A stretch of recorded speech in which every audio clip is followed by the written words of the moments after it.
Sozana baembe aboye misatu oleki Satan bakomi kota suka bache bilo wa bien soko kati e place bien bakati. Alléluia. Maningine bisa mutu moko bolamu na Nzambe ezali. Nona lebi bolamu ezali. Bolamu Nzambe ezali. Natali na tongo na telefone nanga.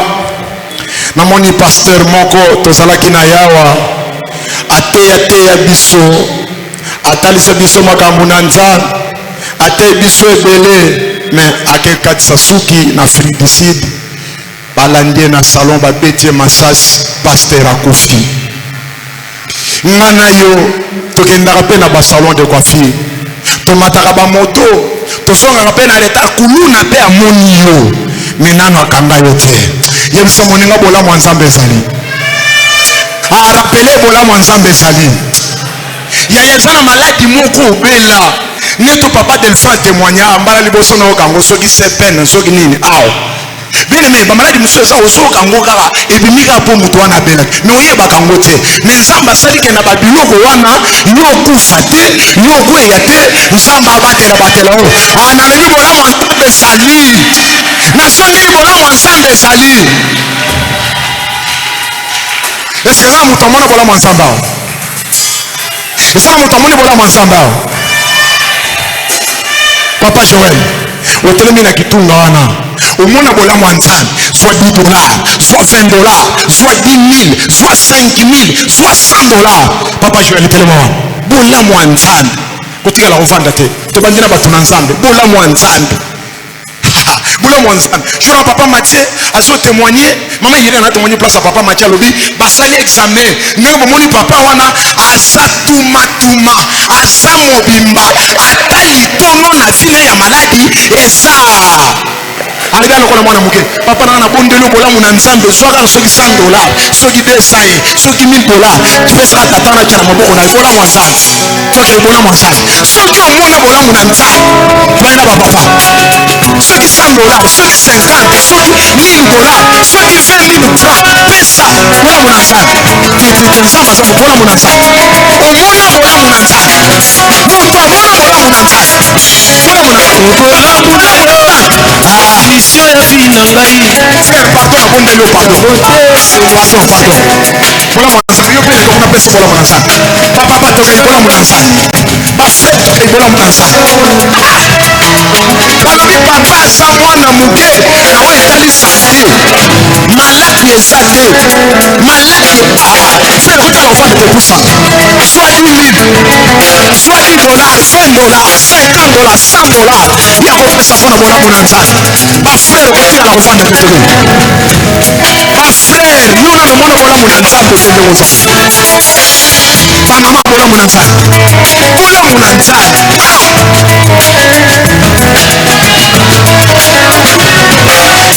Ndia konyawa aprendre ke komekei Nzambe alongoli yo bolamu na Nzambe papa bolamu na Nzambe bolamu na Nzambe nana mona bolamu na Nzambe avanda kimia touche bolamu na Nzambe bolamu na Nzambe asewa Nzambe wani otikala kofanda te fe mouvement bolamu ya Nzambe obela Nzambe ataliso bolamu bolamu na Nzambe otikala kovanda te bien-aimé fe mouvement yo nsima yibaka yo mbongo nyonso Nzambe abonisela bolamu na Nzambe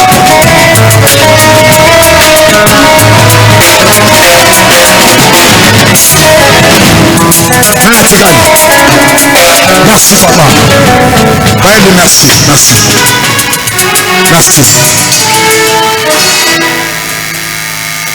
bien-aimé toza na posa moko tosangani boye tobunda tosilisa posa wana eza na mbongo moko etikalaki ya groupe presque $300 270 ou $300 pesa biso $10 $20 $5 tosilisa makambo ya groupe totikaka na moyembi moko aleki ayembi tobandi mateya koumisanga te zwelanga $10 ya kopesanga $20 ya kopesanga $5 $20 $50 tokokisa $270 oyo etikali tokende na makambo mosusu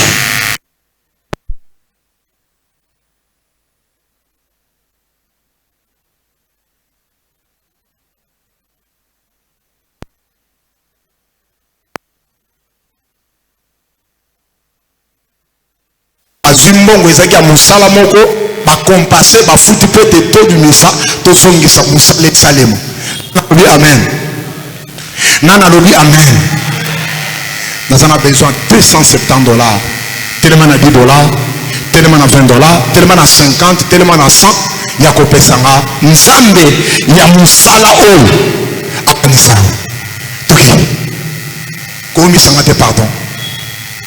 Koumi sangate. Soit 10 dollars, soit 20 dollars, soit 50 dollars, soit 100.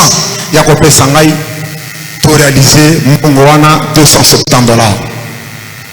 Naso Dayo, Moutalibus, Telmiga Batbazoya, Toki.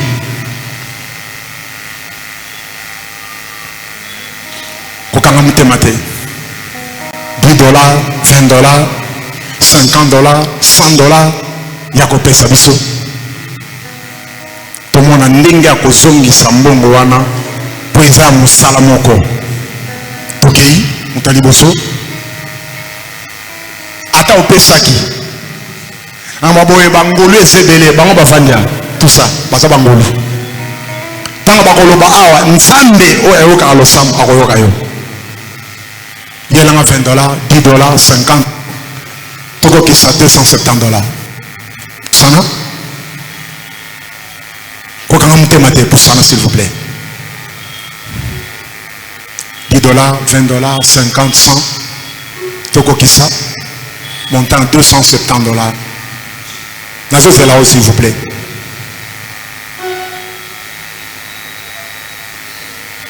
Tobini. Mais balibane ba ozelambon. Bazuango place moko pona misala kaka temple toza na chantier. Côté wana vie des alliés, il faut tout joie pour tout son ngisa musale salem. Yako pesa ngambongo s'il vous plaît. Okanga mutema tena bondelio.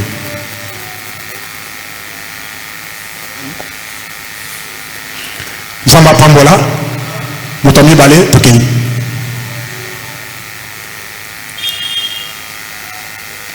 Bien aimé koka sonité ozopesa nzambe na yo.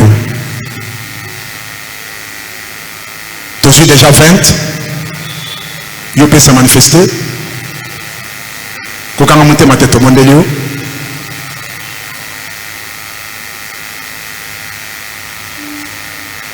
Alléluia. Alléluia bananza. Tozo le kambongo 270 dollars et tikali 250 20 et c'est mon année. So ko telemiga na 10 na 20 au moins to kembango to silisi. Kokanga mutema te s'il vous plaît.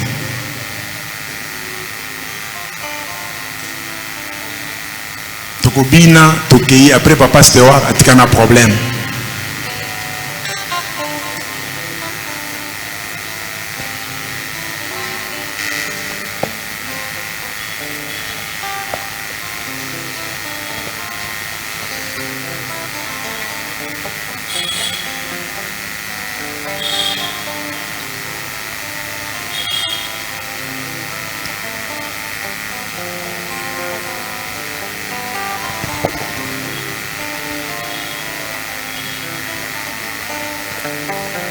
Nzambe asimba yo ososola makambo tozoloba tokobina tokoyemba Nzambe yebi beta maboko makasi na mulolo beta maboko makasi na mulolo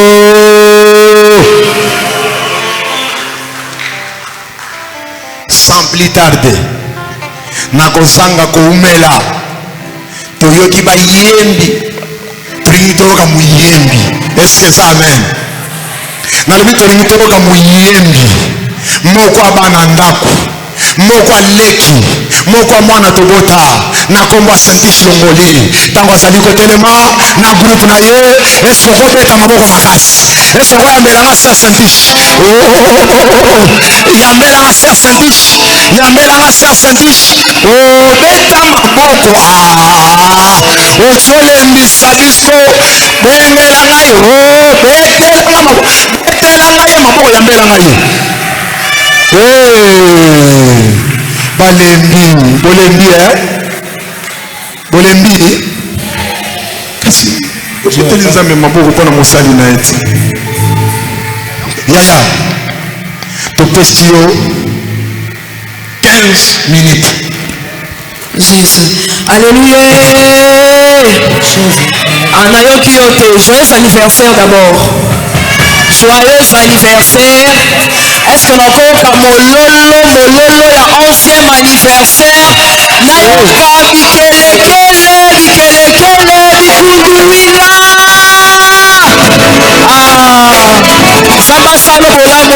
Alléluia. Bien aimé boyebi kosangana boye eza facile te. Il y a certaines personnes na kati na biso tobandaka na bango vraiment na babibandeli wana. Nous savons tous ndenge bandaki ti lelo to mpona tokokisi 11 ans d'existence. C'est une raison ya kobetela nzambe maboko, kobetela ye milolo, kolakisa esengo. Ayayayayayayaya. nasepeli omona bino na pokwa lelo tofete na bino ensemble 11e anniversaire oyo bamosusu bakufi me ngai na oyo toza en vie ce matin nous avons reçu une nouvelle ya mawa koperdre un grand serviteur de dieu natali boye na binzambe yebi mosali no ateyaka kutu ayebi parole kuta mosusu kolekanga il est parti mais je suis en vie eza raison ya kokumisa nkombo na yo tobeta si mololo mololo mololo nzambe asalelo likamwa na pokwa lelo alléluia jésus. Pendant que nous serons en train de chanter, prépare kaka balancer mpo nzambe amona yo asalelo likamwa amen hein?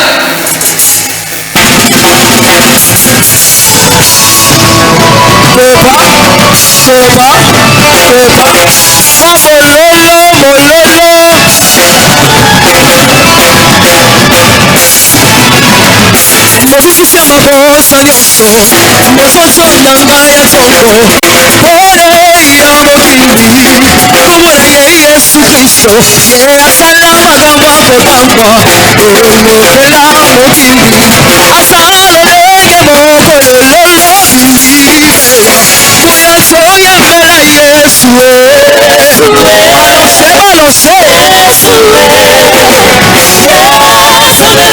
omosali likamwa yesu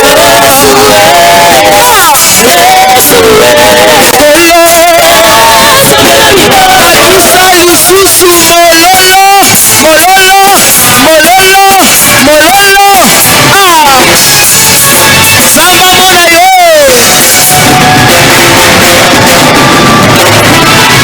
nzambe amona yo loboko na ye ya nguya panzela leka atika bilembo mamemabe tika nzambe aleka na vi na yo na pokwa lelo oyo ayaka na motema na ye mobimba nzambe asala eleloko kokamwa na butu ya lelo amen jésus loboko na ye ya nguya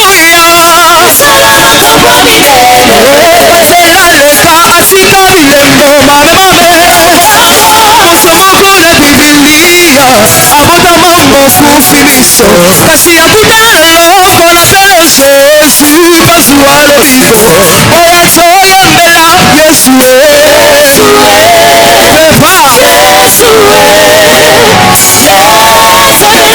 omosali likamwa yesu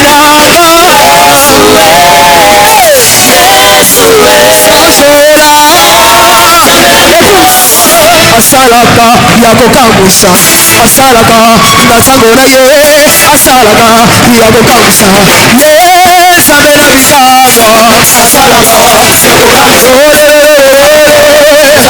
na ye asalaka ya kokamwisa ye nzambe na bikamwa asalaka makambo ndenge na yo asalaka asalaka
impossible ezalaka te ezalaka te nono ezalaka zero asala ya ebele sobesele mololo jesus jesus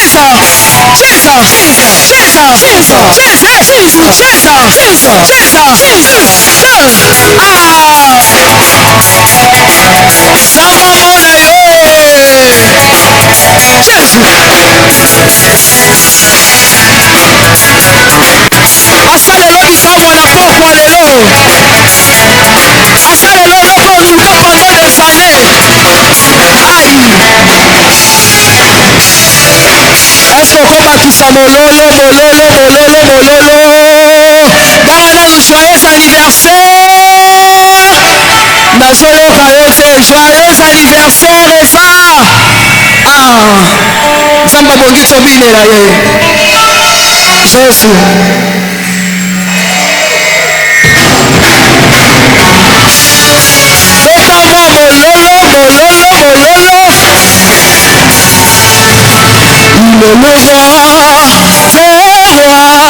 le Seigneur des Seigneurs, son nom c'est Jésus, il est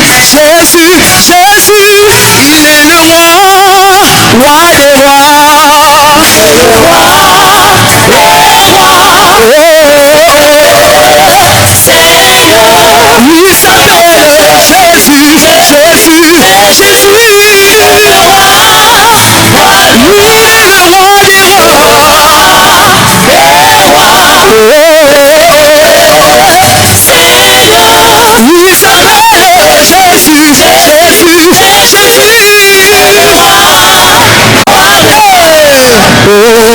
que les chansons célébrons le nom du roi qui vit pour toujours.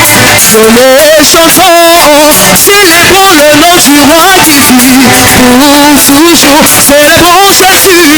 Les chansons célébrons le nom du roi qui vit pour toujours. Célébrons l'agneau des cieux. Célébrons le nom du roi qui vit pour toujours.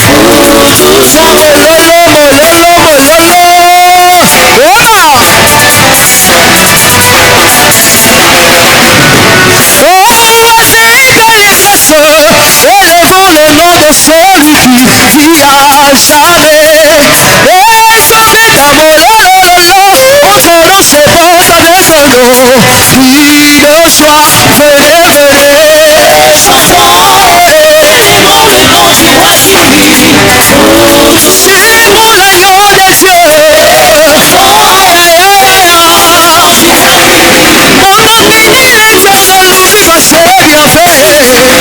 Son doctrine soit mon nom de Jésus, rocher de mon salut, ma seule restauration.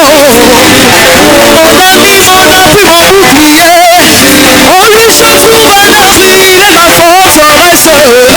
Adonai, il est seulement, mon ami, il est éternel, nourrit ma saignanté.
Merci. Aujourd'hui, action de grâce. Action de grâce. Action de grâce. Action de grâce.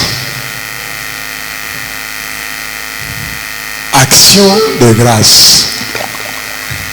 Baba Kofi oleki baona eloti. Nalobi Baba Kofi oleki baona eloti. Sokozana bomoy ezama nango luko totananza. Nous commençons avec nos pères, avec tout le respect.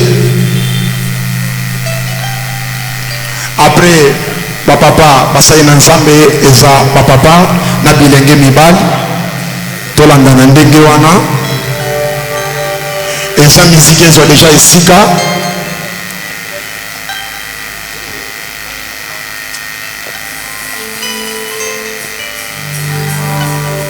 Dans l'action des biens, dans la radio, dans la rendez-vous, le les hommes qu'on la fête, papa, ma frère, de qui maintenant, action de grâce, Jésus, petit à la revente, c'est un mouvement, il y a qu'à avoir des examens de bon sens.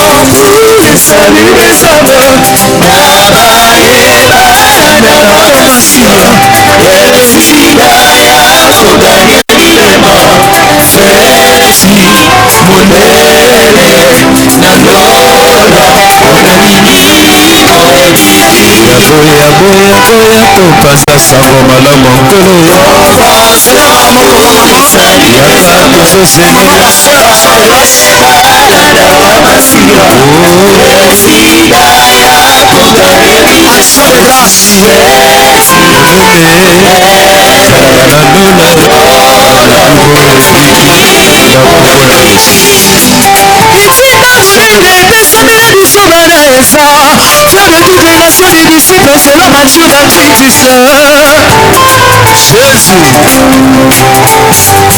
Nzela ya konzambe ndekobokisa etina mokonzi opesa motema epai ya nzambe. Nzela ya konzambe ndekobokisa etina mokonzi opesa motema epai ya nzambe. Nekopesa motema epai ya nzambe. Nekopesa motema epai ya nzambe. Yende lobiko lobiko seko seko.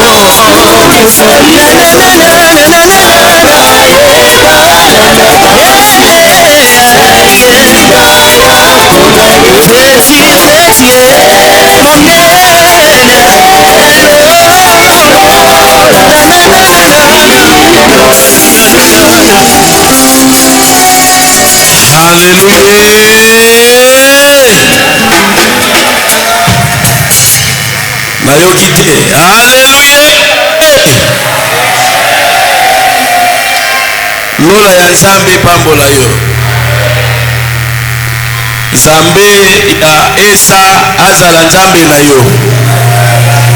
Voilà. Toleki na etape ya moto ya makasi oyo esangisi biso na esika oyo.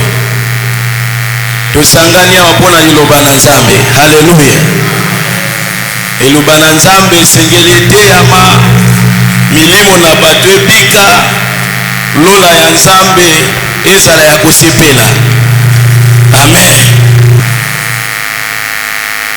Merci. Lelo ezali mukolo munene pona biso. Ezali très spécial pona biso. Soki pona mutu mususu ezali spécialité, mais pona biso ezali mukolo spécial. Parce que biso tozo comprendre ndenge esali musala esali ke tokutana ndenge tovandi awa. Lelo ezali le 22 février, ezali mukolo ya anniversaire na biso, 11e anniversaire na biso lelo. Alors tozomona toza kokanisa loboko monene ya Nzambe makambo esali. Tomoni ndenge nini totelenganaki na balabala oyo. Haleluya. Tokende kosambela na bar mabe, tokende kosambela na chantier batu mabe, tokende kofutela bamatisela biso ndenge balingi mabe. Ti loboko ya Nzambe ememi biso. Soko okuti biso tovandi a loboko ya Nzambe mutu ememi biso. C'est comme ça que nous avons intérêt ya kobina ndenge omoni tobini awa, ya koyemba ndenge toyembi awa. C'est pona mutu mususu oyo pona ni basa kolekisa tango. Biso soki yo ozolekisa tango, biso tolekisa tango te. Tozo rendre grâce pe honneur na Nzambe oyo amemi biso na esika oyo. Parce que mukola lelo tozo kanisa poilu ya Kingabwa ndenge tozo kende kosomba bapusu ya mabaya na Kingabwa poto ya kobeta baanga na kabindo oyo. Haleluya. Toza kokanisa elongi ya Getsemane oyo namonaka tatoyo na elongi ya Getsemane. Haleluya. Melelo tala ozomona esekeli. Haleluya.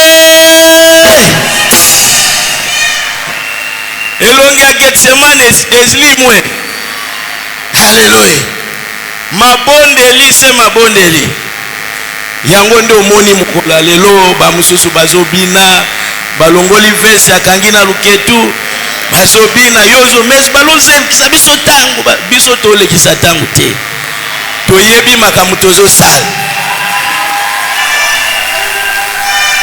Haleluya. Toyaki kosala mombongo te, toyeko luka mbongo awa te. Biso toye kosalela Nzambe. Kasi Nzambe tosalelaka ye na mbongo na biso, na nyonso toza nango nde bongo. Haleluya. Oh baza kosenga senga bambongo, tozo senga mbongo po meme na Egypte po babimaka maboko pamba te. Toyawa Nzambe pamboli biso tokosalela ye na mbongo na biso. Haleluya. Nzambe pambola yo. Nzambe azwa lokumu. Lelo tozali apona mateya tobandaki uta dimanche leki vraiment Nzambe apamboli biso makasi na mateya. Toyambaki batu na Nzambe, toyambaki moteya liboso Dr Fanfa aotelaki biso na Lubumbashi, ateli biso makasi. Nzambe azwi lokumu. Tobeteli Nzambe wana maboko makasi. Tozwaki motei mususu ya mibale aza na biso te kasi akende kosisa musala moko songolo Pasteur Samuel ya Goma yepe apambolaki biso makasi. Tobeti maboko makasi ata aza te. Toza na motei mususu Dr Didier ye azalaka na biso mikolo nyonso. Aza ya Goma te azalaka ya biso awa. Haleluya. Dr Didier ya biso awa ye wana kuna akotombolaka loboko po ya telemaka te. Nzambe azwa lokumu. Haleluya. Alors lelo ezali ba condenser pe clôture na nzela ya papa na biso Katumba, papa Sewa Longoli, mobali ya mama Jackie. betela nzambe maboko makasi. Alléluia. Alors, tozosilisa lelo na oyo etali convention nationale pour le salut des âmes. Toza na mama ya likambo na biso ya monene oyo tozwaki yango na Philippiens chapitre 3 à partir du verset 18. Balobi car il en est plusieurs qui marchent en ennemi de la croix de Christ. Voilà, toteyamaki déjà na mukuse moteya liboso alakisaki biso nani aza monguna ya ekulusu ya Yesu. Atali biso na mozindo pe na molai nani azali monguna ya ekulusu ya Yesu. Kozala monguna ekulusu ya Yesu ezali nini? Batu mususu base découvraki soki azali monguna ya ekulusu ya Yesu kwake azali l'église tote ye moko ayebi. Moteya mibale ayaki kolakisa biso balolenge ya koyebela, lolenge ya koyebela bato oyo bazali kotambola na bonguna na ekulusu ya Yesu. Entre autres tokuti kaka bana na Nzambe pe basali na Nzambe. Bamususu bakosalela mabumu na bango, bamususu baza koya kosala mombongo na église, bamususu baza koteya makambo oyo ekolongobana te na oyo etali ekulusu ya Yesu. Moteya misato ayekolakisa biso ntina ya ekulusu ya Yesu. Parce que biso kosangana boye ekulusu muto esangisi biso. Kolonga na bitumba ya molimo ekulusu muto esungi biso. Kozwa lobiko pona kokende na lola ekulusu muto elakisi biso. Soki biso toza boye eloko moko ya mutu ya tokozala nango o tokobungisa te ezali ekulusu. Kasi na kokangisa nyonso ekulusu nde nyonso ya biso. Nde tina mokristu ndenge toza boye toza na importance ya koyeba kososola malakisi ya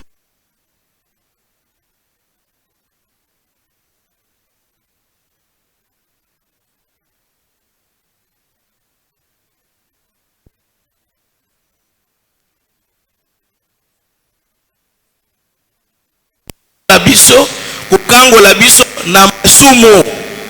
Alléluia. Voilà. Soki église eza koteka masumu te tokolukela yango kombo. Parce que ndenge toza boye tozali atelier ya Nzambe pona kubongisa milema à la rencontre du Seigneur. Parce que le Seigneur viendra et il viendra certainement. Tobeti maboko pona lokumu na Nzambe. Alors, sans plus tarder, tozoleka na condensé ya motei na biso ya liboso oyo azali Dr. Fanfan. Tango aza kopusana wana ubeti maboko makasi pona lokumu na Nzambe. Maboko makasi pona lokumu na Nzambe. Voilà. merci beaucoup. Je rends grâce au Seigneur pour ce temps qu'il nous donne encore. Totondi Nzambe pona tia na libaku malamu na pokwa na lelo. Que Dieu nous donne pour que nous soyons encore une fois de plus là ce soir. Oya sungi biso lisusu toza na esika oyo na pokwa na lelo. Je suis particulièrement béni d'être là. Nazali na ndenge ya bokeseni ya kopambola makasi pona kozala na ngai awa. Nous avons passé ensemble des moments merveilleux dans la parole et dans la prière. Tolekisaki elongo bantango ya kitoko ya malamu na balosambo pe liloba na Nzambe. Et pour cela, je rends grâce à Dieu. Ndetina na yango natondi ngolu na Nzambe.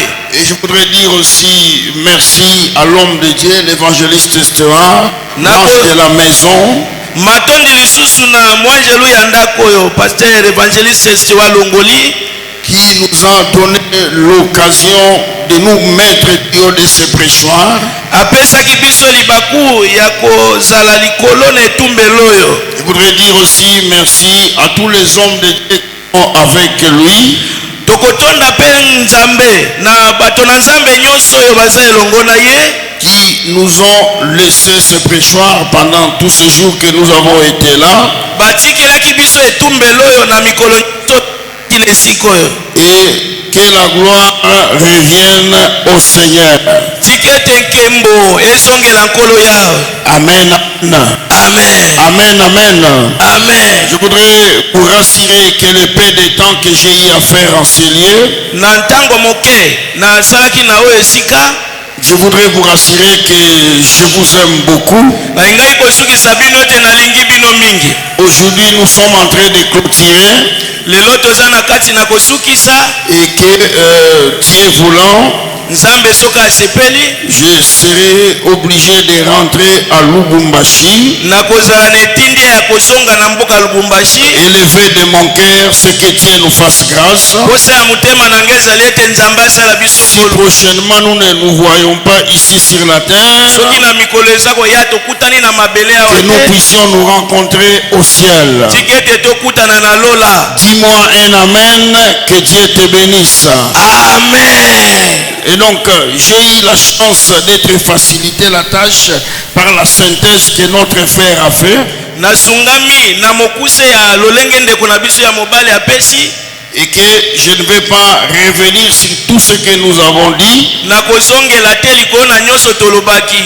mais je voudrais quand même parler pour renchérir sur ce que nous avons dit. nalingi lisusu koloba kaka mpona kokolisa oyo tosilaki koloba. Notre texte de base, c'est Philippiens chapitre 3, mama na likambo na biso ya moboko ezali Philippiens chapitre 3 versets 16 à 18, verset 16 à 18, dans lequel on nous parle de la manière dont plusieurs marchent en ennemis de la croix. na lolenge bakolobela biso ntina ya bato bakotambola na kotelemelaka Le ekulusu. dimanche passé, nous avons commencé et nous avons essayé d'expliquer dimanche eleki tobandaki mpe tolimbolaki les circonstances dans lesquelles l'apôtre Paul a écrit aux Philippiens. bantango oyo toma paul azalaki kati na kokomela bafilipo Nous mokando. avons expliqué aussi pourquoi il les a écrites. tolobaki ete mpo na nini ye oyebaki na koloba na bango. Et plus particulièrement, il est important de retenir. na bokeseni esengeli eza ya motuya ya kokanga. On est ennemi de la croix. tozali nguna ya ekulusu. Lorsqu'on marche en adversité avec les prescrits de l'œuvre de la croix. ntango tokotambola na botelemeli makomi oyo ekotalela ekulusu. Lorsque nous avons évolué avec l'exploitation de notre thème, ntango tokobaki na kolimbola mama na likambo na biso. il ressort clairement que l'on ne peut pas être chrétien sans l'œuvre de la croix. etalisami na mpolele ete tokokokoma mokristo soki mosala ekulusu esalemi Et te. j'ai souligné une fois que la croix, natalisaki mbala moko ekulusu c'est la somme de toute la Bible. ezali lisanga oyo ekangisi biblia mobimba. En d'autres termes, qu'est-ce que je voudrais dire? na maloba mosusu nini nalingaki La synthèse du plan du salut de Dieu mokuse ya mwangu ya lobiko ya nzambe s'est concrétisé par l'œuvre de la croix. oyo eyaki kokokisama na nzela mosala ya ekulusu. Si nous sommes réunis en ce lieu ce soir, soki tosangani na esika oyo na pokwa c'est lelo parce que Jésus est mort à la croix. ezali po ete yesu akufaki na Voilà ekulusu. pourquoi le contenu de notre foi, nde ntina oyo ezali kosala bokati ya nous ne kondima na croyons biso. pas seulement à un Jésus né, tokondimela kaka na yesu oyo abotama te, mais nous croyons à un Jésus né, kasi tokondimela yesu mort à la croix, oyo abotama akufa na ekulusu et nous sommes aussi sauvés. mpo amema biso na lobiko. Si Jésus était simplement né, soki yesu abotama kaka il ne serait pas différent de tout homme. azalaki alingaki kokesana na bato nyonso te. Mais voilà pourquoi lorsque nous lisons les Saintes Écritures, nde ntango totangi makomi esante, lorsqu'on parle de sa résurrection, ntango bakolobela lisekwa na ye, la Bible nous explique biblia ekolimbolela que les sacrificateurs et les membres du Sanhédrin, nganga na nzambe na bayi lisanga ya basanedrin, lorsqu'ils ont appris la nouvelle de la résurrection du Seigneur, ntango bayokaki sango ya lisekwa ya yesu ils ont été stupéfaits. bazalaki ya kokamwisama. Ils ne voulaient pas que cela puisse apparaître et puisse être écouté par les gens. balingaki te bato bayoka tokokokisa yango oyo Parce que la mort de Jésus po ete liwa ya yesu ainsi que sa résurrection pe lisekwa na ye est plus glorieuse que sa vie ezali et aussi que sa naissance. ya kobotama na ye. J'entendais quelqu'un me dire Amen. azali kozela moto moko J'entendais alobaka quelqu'un amen me dire un Amen bien. amen. Si tu ne crois pas en ça, soki ondimeli na oyo ça veut te dire que tu ne crois pas encore bien. ondimeli nano malamu Voilà te pourquoi nous avons insisté sur le contenu de la foi. nde ntina tobetaki setela oyo etali oyo Les esali gens kondima na biso. n'étaient pas ennemis de la croix. Beaucoup de gens n'étaient pas ennemis de la bato croix. ebele bazalaki banguna ekulusu te Mais ils sont devenus ennemis de la croix kasi bakomaki banguna par la suite parce qu'ils ont modifié na nsima na ntango mpo te bakendaki kobebisa le contenu de leur foi. oyo esalaki kondima na bango. Lorsque on change la connaissance, ntango babomboli boyebi lorsqu'on renie l'œuvre de la croix bawangani mosala au ekulusu travers des œuvres que nous faisons, na nzela ya misala tokosala nous devenons des apostats. tokomi bato bawangani Et en ce moment-là, nous ne sommes plus encore des chrétiens. toza lisusu bakristo te Voilà pourquoi nous avons dit nde ntina tolobaki que dans notre environnement, na bisika tovandi il y a des gens qui sont dans des assemblées, eza na bato baza na masanga il y a des gens qui sont des tenanciers des assemblées, eza na bato bazali kovandela masanga mais ils ne sont plus encore des chrétiens. baza lisusu bakristo te Parce que leur façon de marcher, po ete lolenge na bango ya ça etamboli fait d'être des ennemis de la croix. bakoki kokoma bakungu na Voilà pourquoi en tant qu'enfants de Dieu, nde lokola bana na nous nzambe sommes appelés à veiller sur notre manière de marcher. tobengami na koshenjela likolo na Nous lolenge na avons biso dit que etamboli nous ne pouvons pas tokoki te vouloir ce que donne la croix. Nous ne pouvons pas vouloir ce que donne la croix. tokoki komona te oyo epesaka ekulusu Nous ne pouvons pas aimer ce que donne la croix tokoki kosepela na makambo oyo ekulusu epesaka te sans aimer ce que enseigne la croix. soki tolingi te oyo ekulusu ekotangisa Ce qui t'ouvrira les portes à ce que donne la croix, oyo ekofungulela yo bikuke na oyo ekulusu ezopesa c'est l'enseignement de la croix. ezali nde malakisi ya ekulusu. Amen, amen. Amen. Voilà pourquoi nous avons dit que nous devons faire certaines choses pour demeurer comme amis de la croix. nde tolobaki ete esengeli tosala makambo mosusu po ete toumela kozalaka baninga ya ekulusu Et pour demeurer amis de la croix, mpo na koumela kozalaka baninga nous ya avons ekulusu souligné quelques points nécessaires. totalisaki mwa matono ya motuya Nous devons demeurer dans la sanctification. esengeli toumela na komibulisa Nous avons expliqué aussi totalisaki que lisusu nous devons demeurer dans la foi. esengeli toumela na kati na bondima Comme je viens de l'expliquer, lokola nauti nous kolimbola avons soutenu totelemela qu'il faut continuer esengeli kokoba à garder le contenu de la foi. ya kobatela oyo eza kosala kondima na Paul biso. écrit son fils Timothée. Paul akomeli mwana na ye timoteo Il est en train de le dire. aza koyebisa ye Il y a beaucoup de gens qui se sont écartés de la voie que Dieu les a tracée. ezali na bato ebele basili kolongwa na nzela oyo nzambe atandela bango. Mais toi, demeure dans les choses que tu as apprises Alléluia. Kasi yo tikala na makambo oyo yekola et que tu as reconnu certaines. oyo yo ndima yango lokola solo Oui, bien-aimé dans le Seigneur. balingami kati na nkolo. Aujourd'hui, il y a beaucoup d'enseignements. lelo ezali na malakisi ebele Ces choses sont à notre portée. makambo wana nyonso eza mpo na À tina la na biso télévision, na bitendo à bike l'internet. na bainternet. Mais nous ne devons pas accepter tout ce que nous écoutons. tokoki te kondima nyonso oyo tokoyoka. Nous devons rester dans ce que nous avons appris. esengeli totikala na oyo biso toyekola. Lorsque tu modifies le contenu de ta foi, tosilaki kobebisa oyo esali kondima na biso tu vas aller en dehors de la chrétienté en devenant ennemi de la croix. okokende libanda ya kozala mokristo na kozalaka monguna ya ekulusu. Pourquoi nous devons rester attachés à l'enseignement? nde ntina esengeli totikala ya kokangama na malakisi. Nous devons contrôler notre manière de marcher. esengeli toshenjela malamu likolo na etamboli na biso. Lorsque le Seigneur parlait dans Matthieu 24 de plusieurs personnes qui viendraient et qui allaient être des faux prophètes, il y avait aussi des faux docteurs. Il a insisté sur le fait que vous les connaîtrez par leurs œuvres. ntango nkolo abandaki koloba na Matthieu 24 abandaki koloba ete ekozala na bato mosusu basakoli ya mabe ya lokuta bakoya na badokter kasi alobaki ete bokososola bango na nzela ya misala na bango. Des fois, il est difficile de connaître qui est faux serviteur et qui est vrai serviteur. ntango mosusu ezali na mpasi ya koyeba malamu nani mosali ya malamu nani ya mabe. Parce qu'il n'existe pas de thermomètre de spiritualité. kasi bimekelo ya molimo ezali te mpo na kososo. Le Seigneur nous a donné des signaux dans sa parole. kasi nkolo apesaki biso bilembo na nzela ya maloba na ye. Et il nous a dit, vous les connaîtrez par leurs œuvres. alobaki na biso ete bokoyeba bango na nzela ya misala na bango. Il dit, plusieurs marchent en ennemi de la croix. alobi baebele baza kati na kotambola na kozalaka banguna ya ekulusu. Demande à ton voisin, ne sois pas ennemi de la croix. loba na ndeko bovandi na ye kozala monguna ya ekulusu te. Amen, amen.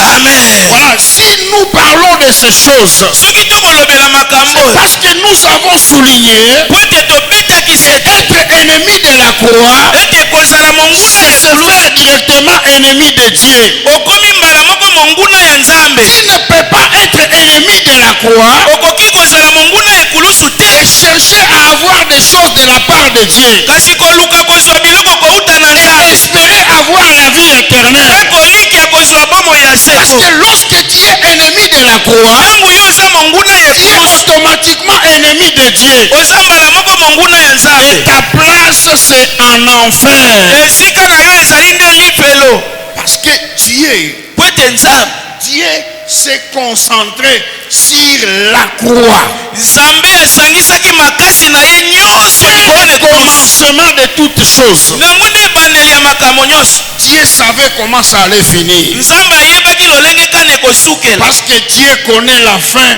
à son début. po ete nzambe ayebaka suka na ebandeli na yango. Même la fin d'aujourd'hui de cette manifestation, ata suka ya lelo ya mayangani ya lelo Dieu la connaissait. nzambe ayebaki Dieu yango. savait que toi qui étais malade, tu seras guéri aujourd'hui au nom de Jésus. nzambe ayebaki ete yo ozalaki Moi, kobela je kosala peux ou ne pas te connaître. nga nakoki koyeba to Mais nakoki Dieu koyeba yo savait te. que c'est aujourd'hui le jour de ta guérison au nom de Jésus. nzambe ayebaki ete lelo nde mokolo ya lobiko na yo na Il komba ye. savait que c'est aujourd'hui que les portes vont s'ouvrir dans ta vie et cela au nom de Jésus. nani ayebaki ete lelo nde bikuki ekofungwama na bomoi Parce na yo qu'il na est komba aussi ye. écrit, vaut mieux la fin d'une chose que son commencement. bible elobi esengo eleki malamu na suka ya eloko mpe koleka suka ya makambo. La Nde. croix se trouve dans toute la Bible. ekulusu ekutami na biblia mobimba Et Dieu, dans le plan de la rédemption de l'humanité, na kati na miangu to mabongisi ya lobiko to Dieu lisika ya avait déjà prévu la croix. nzambe asilaki kobongisa ekulusu. Dis à ton voisin, je ne serai jamais ennemi de la croix. yebisa ndeko na bokasi nyonso nakozalaka te Dis monguna à ton ekulusu. voisin, je refuse d'être ennemi de Dieu. Amen. amen.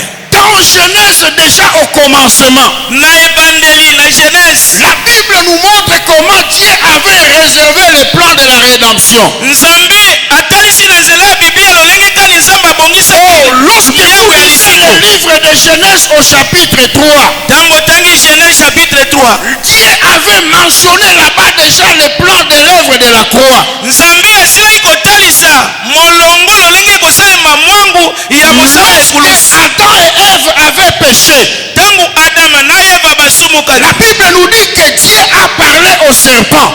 biblia elobi ete nzambe alobaki na Et nyoka Dieu a parlé aussi à Ève. nzambe alobaki mpe na eva Comme il a parlé aussi à l'homme. alobaki su na moto. Alors écoutez comment est-ce que Dieu a placé déjà au commencement le plan de la rédemption. yoka lolenge kani nzambe asilaki kotia na ebandeli mwangu ya lisiko. Notre salut, nous avons souligné. nde tobetaki sete Notre salut a pour base la croix.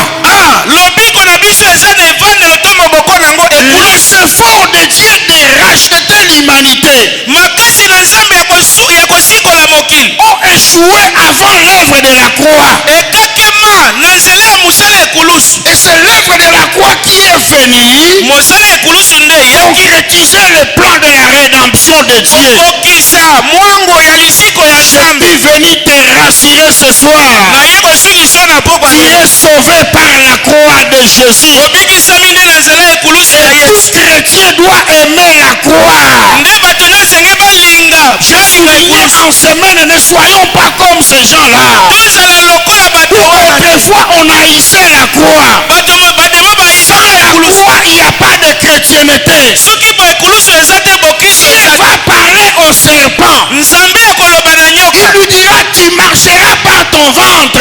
yo nyoka okotambola na nzela ya libumu na yo Mais c'est aussi à peine que la terre va te donner sa poussière. nde ntina mabele ekopesa yo putulu nango Mais il va dire, akoloba lisusu toi tu blesseras les talons de l'homme. yo okoswa litembe ya moto Mais il lui dit, la progéniture de la femme, kasi bokitani na mwasi elle t'écrasera la tête. ekopanza yo mutu Qui est cette progéniture de la femme? ekitani ya mwasi yango nani Lorsque nous lisons la Bible, ntango totangi nous biblia comprenons que la progéniture est masculine. tososoli ete oyo balobi progénité ezali na Dans la mobali Bible, il n'y a pas les histoires de matriarcat. na Les biblia enfants, ils viennent de l'homme. na biblia balobi ete bana bazalaka ya mobali C'est nous qui avons l'ovaire. bino nde tozali na mboto Et la femme a l'ovule. mwasi nde azali na nkono esakanaka Jésus, la Bible nous dit, la progéniture de la femme devait faire quoi? Elle devait écraser la tête du serpent. biblia elobi ete bokitani ya mwasi nde esengaki epanza mutu ya Oh, nyoka Daniel nous révèle qui était cette personne. daniel atalisi biso nani yango ezalaki Il moto lui dit, il est cette pierre qui est descendue de la montagne alobi ezali libango eutaki likolo na ngomba sans le secours d'aucune main. eutaki likolo etindika balobango Oh, Jésus est présenté comme la pierre, soka yesu comme un rocher. lokola Il libango est sorti de la montagne autaki na ngomba sans le secours d'aucune main. tindika na loboko ya mutu te Voilà pourquoi lorsque vous lisez la généalogie de Jésus, nde ntina ntango botangi lolenge vous bokila allez ya boboko comprendre ya yesu que Matthieu fait un raccordage frauduleux. ah matie asali likambo moko ya koyibela Toutes les personnes ont dit tel engendra tel. na bato nyonso balobi tata songolo abota pakala Mais lorsque vous êtes dans Matthieu chapitre 1er, ntango boza na matie chapitre comme 1 aussi dans Luc, ota na vous like allez comprendre que pour Jésus, mpo na yesu on va parler akoloba de Joseph, joseph époux de Marie, mwasi de mobali ya qui marie est venu Jésus. bipai eutelaka yesu Ça veut dire en réalité, na bosolo Joseph est de la tribu de David. joseph azali na libota ya Mais on dit Joseph, époux de Marie, joseph mobali ya la marie mère de Jésus. mama ya yesu C'est lui le fils qui est venu sans père. le tata mwana oyo Et la progéniture de la femme. azali euteli ya Et là mwasi où il a écrasé la tête du serpent. nde bipai C'est à la croix qu'il a écrasé la tête du ekulusu nde serpent. epanzaki mutu ya nyoka Il l'a déjà piétiné.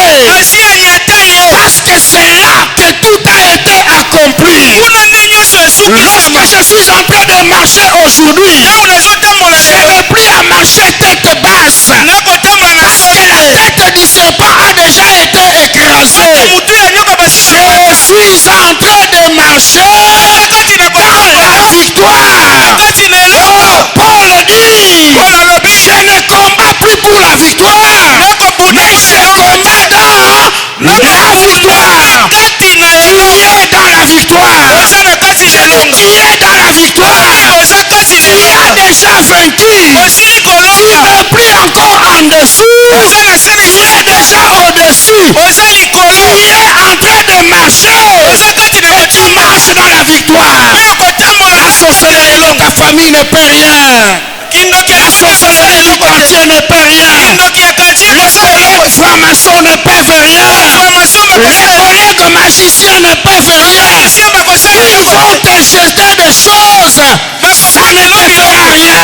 kosala eloko te Il est écrit. Alléluia. Ils te feront la guerre. kosala Et ils te vaincront. esi Jamais. Tu es vainqueur. oza Je molongi dis tu es vainqueur. oza Tu molongi es vainqueur. oza molongi Tu es vainqueur. oza molongi Jésus yesu a fini le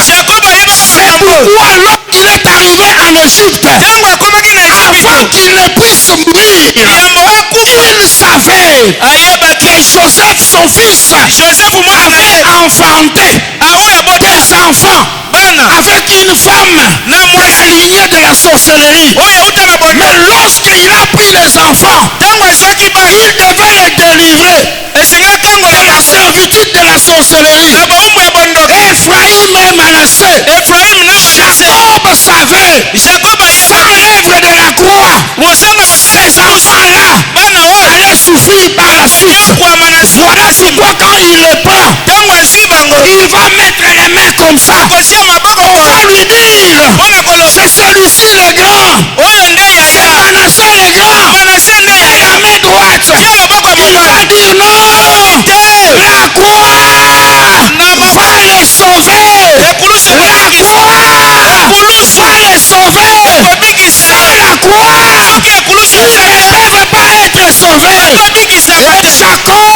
Jacob en tant que grand prophète, lokola mosakoli il va croiser les bras. akozinga Oh, maboko la croix, c'est des bois croisés.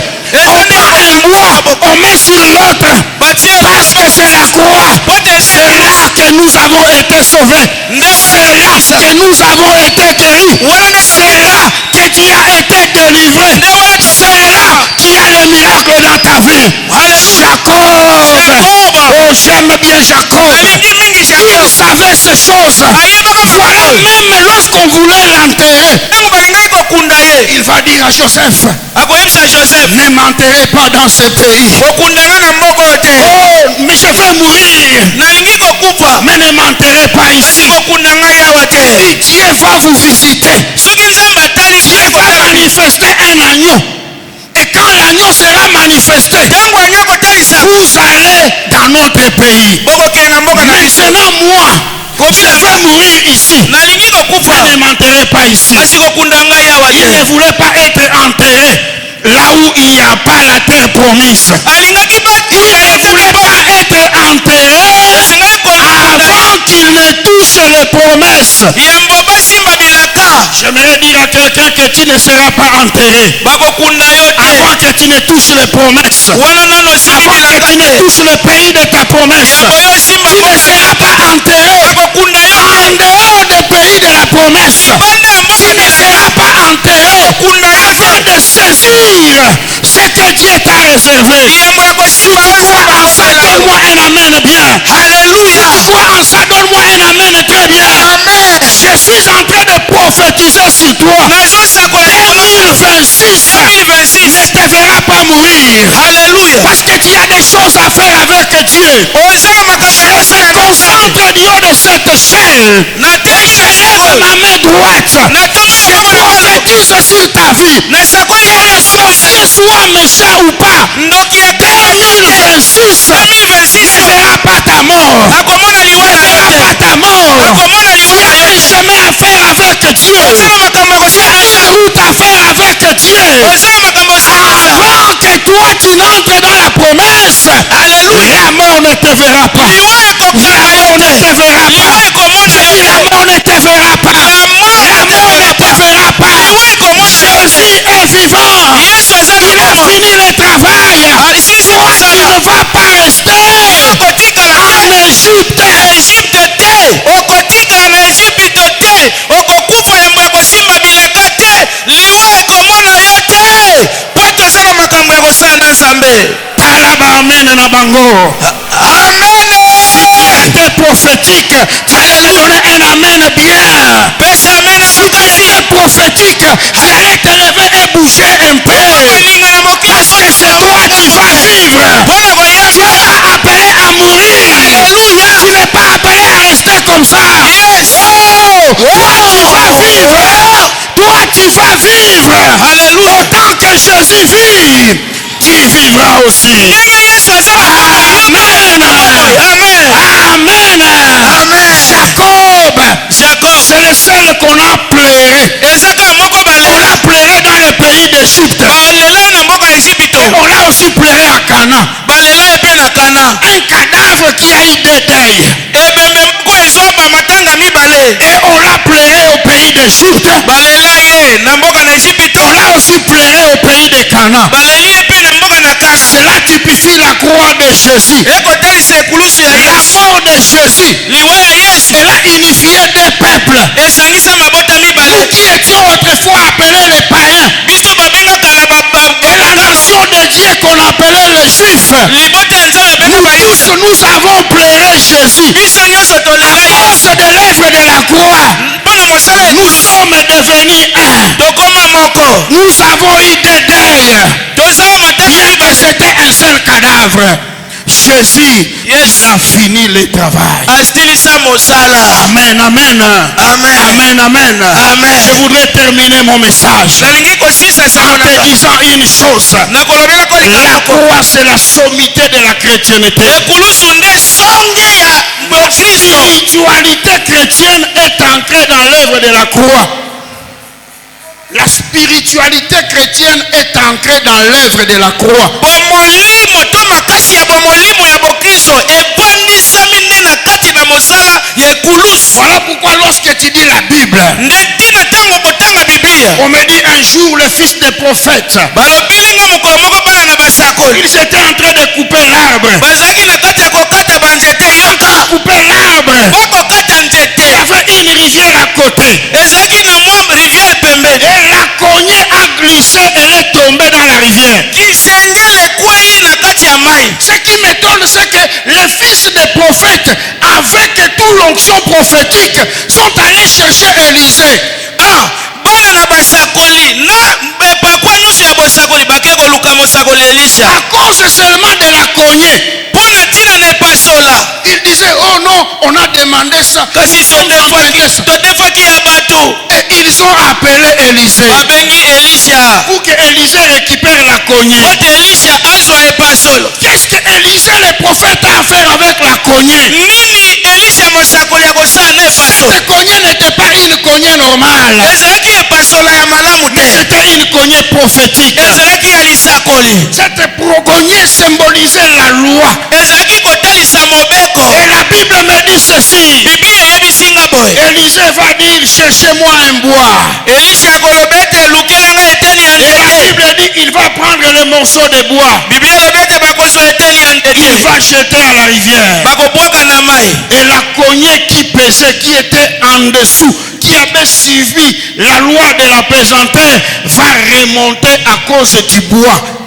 libende epasola oyo ezali kosibili mobeko ya kokitisa mikilo nyonso na se emati likolo ya mai. Or, le bois, c'est le symbole de la croix. nzoka nzete nde elilingi ekulusu. La croix a relevé la loi là où elle était tombée. ekulusu ebenda mobeko bisika ekweya. Que Élisée la jette sur la mer. ntango Elisha abwaki yango likolo na mai, Que le bois a relevé la cognée qui était en bas. biblia elobi ete nzete ebendi epasola oyo ekwei na mai ebendi likolo. Laissez-moi vous dire, mes frères, tikala bisa bino la bandeko. croix est capable de relever quelqu'un là où il était tombé. ekulusu eza na makoki ya kotombola mutu bipai ya kweya. Quel que soit le poids de ta chute, quel que soit le poids que tu peux avoir, la croix te relèvera au nom de Jésus. keke so kilo ya oyo ozali ekulusu ekotombola yo na kombo na Yesu. Le morceau de bois a relevé la cognée. eteni ya nzete ebendaki sengele na se ya Je mai. lève ma main droite du haut de ce pressoir. Tomba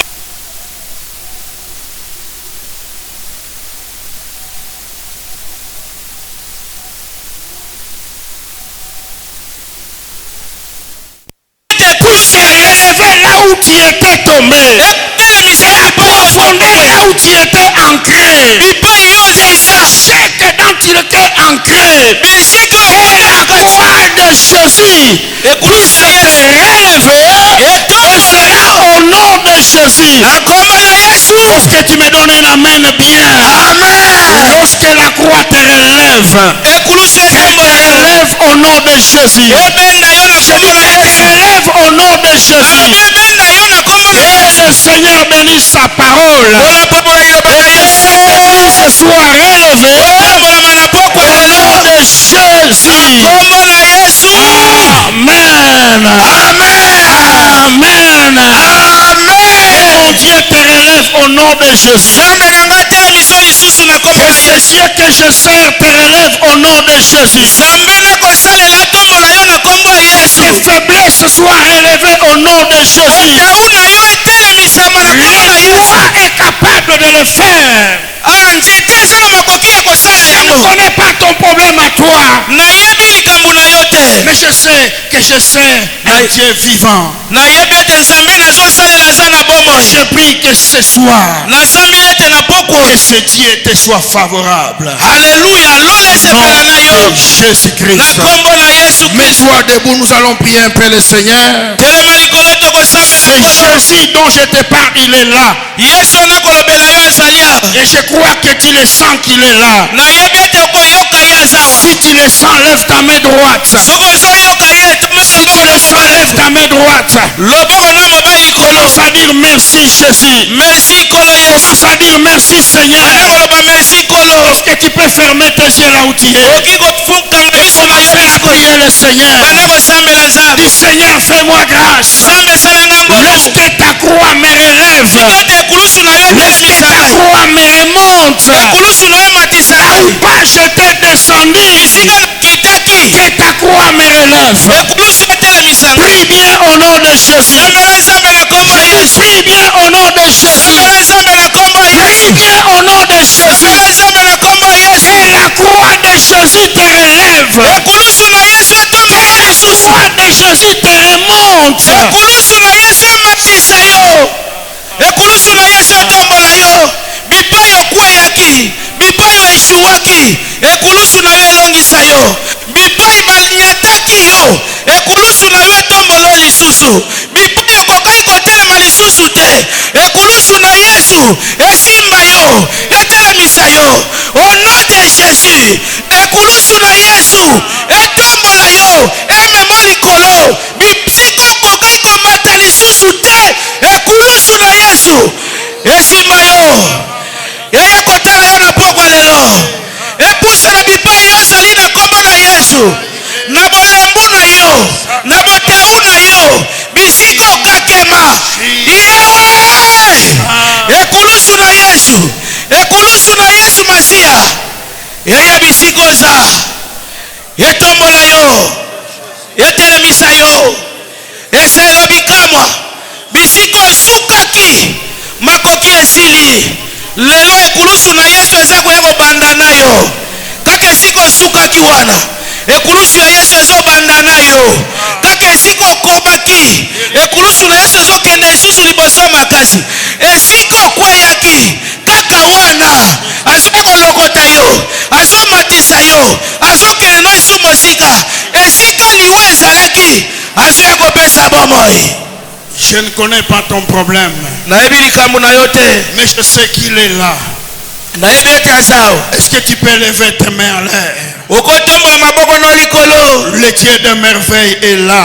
nzambe ya babolamu azali awa Le Dieu de miracles est là. nzambe ya bikamwa azali Le awa Dieu de guérison est là. nzambe ya lobiko azali awa Quel est ton problème à toi? likambo no nini Christ est déjà mort à la croix. kristo asilaki kokufa na ekulusu Sa croix qui nous ressemble ce soir. ekulusu nini ekokakanisa na C'est sa croix qui nous rassemble ce soir. ekulusu na ye nde esangisi biso na Est-ce que quelqu'un peut regarder à la croix de Jésus? moko kotala na ekulusu na yesu Ferme tes yeux, regarde à la croix. yanga misu na yo tala ekulusu La croix est là. ekulusu ezali awa La croix est là. ekulusu ezali awa La croix est là. ekulusu ezali awa Quel est ton problème à toi? likambo na yo nini Quelle est ta situation à toi? likambo na yo eza Je nini te présente ce soir la croix. natalisi yo na poko Laisse que la croix impacte ta vie. tika ekulusu eza Là où il y avait des blocages, bisika blokaje laisse ezala que la croix ouvre. tika ekulusu Au efungola nom de Jésus. na kombo na Au yesu nom de Jésus. na kombo na yesu Là où il y avait des liens, bisika bankambela laisse que ces liens commencent à tomber. ete bankambo wana Laisse que ces liens commencent à tomber. ebanda kokwea Au nom de Jésus. na kombo na Au yesu nom de Jésus. kombo na Au yesu nom de Jésus. na kombo na Là yesu où il y avait des blocages. bisika Là où il y avait des barrières. bisika Au nom babariere de Jésus. kombo na Je yesu fais tomber ces barrières. kwisi bibakeba Fais tomber ces barrières. kwisi Là où il y avait maladie, bisika maladi je proclame la guérison. etatoli Et lobiko je te guéris ce soir. abingisa na Quelle ntongo que soit la maladie, etango maladi que soit ce qui t'accablait, etango nini ce soir, que la croix te guérisse. ekulusu ebikisa yo Un pitir de Jésus bepipi ya yesu impacte ta vie. etia biloko Au nom de Jésus. ekombo na Au yesu nom de Jésus. ekombo na yesu Au nom de Jésus. ekombo na yesu Au nom de Jésus. ekombo na yesu Que la croix impacte ta vie. ekulusu etia bilembo na Que la bomoi na yo croix t'ouvre les portes. ekungola bikuke Que la croix t'élève. ekulusu etombola yo Que la croix te guérisse. ekulusu ebikisa yo Que la croix te donne la promotion. ekulusu ematiso na misala Oui, j'entends bien promotion. naloki bien komata Que la croix te donne la promotion. ekulusu epeso bomati na mosala J'insiste, je dis que la croix te donne la promotion. ekulusu ematisa yo Au nom de Jésus. ekombo na yesu Au nom de Jésus. ekombo na Au yesu nom de Jésus. ekombo na yesu Que la croix te donne un capital. ekulusu epeso Que kapitale la croix te donne un capital. ekulusu epeso Que la kapitale croix te donne un capital. ekulusu epeso Au nom de Jésus. ekombo na yesu Au nom de Jésus. ekombo na Au yesu nom de Jésus. ekombo na yesu Reçois cela. yamba yango Je dis reçois cela. nalobi yamba yango Reçois cela. nalobi yamba yango Reçois cela. yamba yango Au nom de Jésus-Christ. ekombo na yesu kristo Amen. amen On acclame bien pour la gloire du Seigneur. tobeti maboko mpo na lokumu na nzambe Acclame bien pour la gloire du Seigneur. beta maboko makasi mpo na lokumu Gloire à na Jésus. halleluya On dirait que tu n'es pas content de mon message. Si tu es content, acclame bien pour la gloire de Jésus. soki oza na esengo oyoki malamu sango topesi obeti maboko makasi Alors, je voudrais récupérer les enveloppes que j'avais données le dimanche passé. naza kozwa baenveloppe napesaki dimanche eleki On avait donné les enveloppes de $100, de 70, de 50, de 80, de 40, de